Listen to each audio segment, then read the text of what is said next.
இந்த பொண்ணு அவளோட குதிரையை காட்டுக்குள்ள கூட்டிட்டு நடந்து போகும்போது ஒரு சேருக்குள்ள அவளோட குதிரை மாட்டிக்குது. கொஞ்சம் கொஞ்சமா அந்த சேர் அந்த குதிரையை உள்ள இழுக்குது. இந்த பொண்ணு அவளால முடிஞ்ச அளவுக்கு அந்த குதிரையை வெளியே இழுக்க ட்ரை பண்றா. ஆனா அவளால முடியல. அந்த குதிரையும் உள்ள ஃபுல்லா மூழ்கிடுது. இவனும் அந்த குதிரை போனதை நினைச்சு சோகமா உட்காந்து அழுதுகிட்டு இருக்கா. ஒரு நிமிஷம், நீங்க அதை பாத்தீங்களா? ரிவைண்ட் பண்ணி பார்த்தா இது பொண்ணு இல்லையா?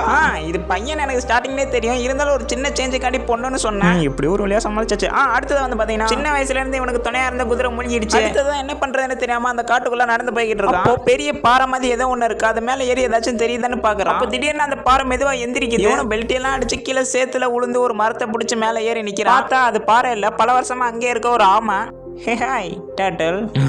ஆமா லூசாமா யார் பார்த்து என்ன சொன்னா? இவனு மறுபடியும் மேல வந்து எனக்கு ஹெல்ப் பண்ணுங்கன்னு சொல்லிட்டு சத்தமா கத்துறான். நீ வந்தப்பே கேட்டிருந்தா கூட நான் பண்ணிருப்பேன். ஆனா என்ன லூசிகிஸ்னு சொன்னலான்னு சொல்லிட்டு அந்த ஆமா மறுபடியும் அதோட மூச்சை பலமா விடுது. இந்த அறிவில்லாத ஆமையை நம்பி பிரயோஜனம்னு சொல்லிட்டு அவன் அங்க இருந்து கிளம்பி நடந்து போறான். அப்ப அந்த பையனா அந்த சேருக்குள்ள தெரியாம மாட்டிக்கிறான். அதாததுக்கு அவனை நோக்கி ஒரு ஓனாய் வேற வேகமா வந்துகிட்டு இருக்கு. இவன் எப்படா தப்பிக்க போறான்னு நினைச்சுட்டு இருக்கும் போது வானத்துல இருந்து ஒரு பறக்கிற டிராகன் வந்து இவனை காப்பாத்தி கூட்டிட்டு போயிடுது. ஆமா, இந்த டிராகனுக்கு இவனுக்கு என்ன கனெக்ஷன்? அதை படத்தை பார்த்தா தான் எனக்கே தெரியும். மூவியோட நேம் கமெண்ட்ல இருக்கு, நீங்களும் போய் பாருங்க.